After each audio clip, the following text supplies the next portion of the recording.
Welcome back. Guess who hasn't ruled out a 2020 run? According to reports today, Hillary Clinton, quote, isn't closing the door on running for president again. So will Hillary join the growing list of Democratic hopefuls, including one of the early frontrunners, California Senator Kamala Harris, who officially declared her candidacy this week? And what about Starbucks CEO Howard Schultz? He's on 60 Minutes tonight, hinting he'll run as an independent. All right, Tammy. Hillary. You know, she might not be closing the door, but I think there's about 1 million people who are shutting it behind her. So she might be surprised to find that it's closed.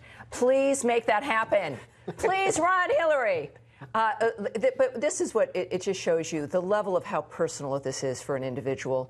There should be an intervention at this point. People care about her. They should intervene, because it would be, in a personal sense, this makes no sense. But it also tells you a few things. That there is no leadership in the Democratic Party, that the Clintons do not see anyone actually controlling the environment. So that's important. They also seem to not mind about going in to get money and to, change all of that for these other individuals. So it would be sad, but it would be funny. I'm sorry, but in a pathetic sort of way. But it should tell the American people the chaos. It reinforces, I think, and highlights the chaos that now sits in the Democratic Party. It's unbelievable that she's astounding. I mean, this isn't an accident. This stuff gets out there because they want it out there. Yes. Yeah, I think she in part wants to be the kingmaker.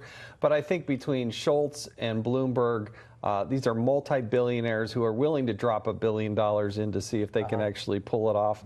It'll get easier, actually, I think, for Donald Trump once there is a nominee, because then you can compare and contrast and start talking about policy issues.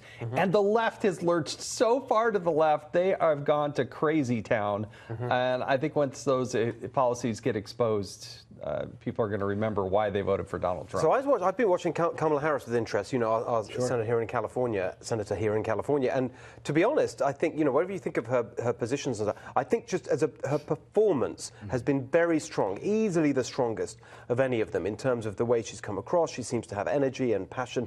Seems to me right now, just looking at the potential candidates, to me, I would say she's the front runner to get the nomination. In polling, she's not. And she has a bit of a problem.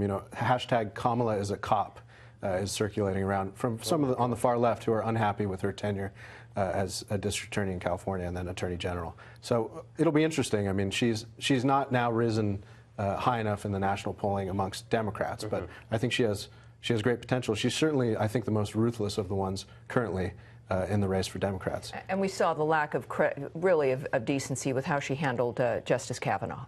The willingness to destroy a man and his family because she wanted more time on television and wanted a few more political points was obscene, and it was unacceptable. And this is the kind of individual that the Democrats, they figured that was just fine. I think the majority of Americans disagree with that.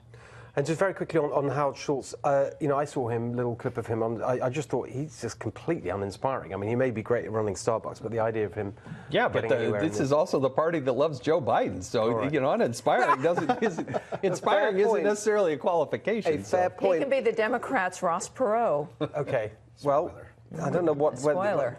That's what they're all jumping up and down and saying that he can't do it. Spoiler. All right, sorry about that. We always run out of time on this. It's such fun, the 2020 field. All right, that's all for tonight.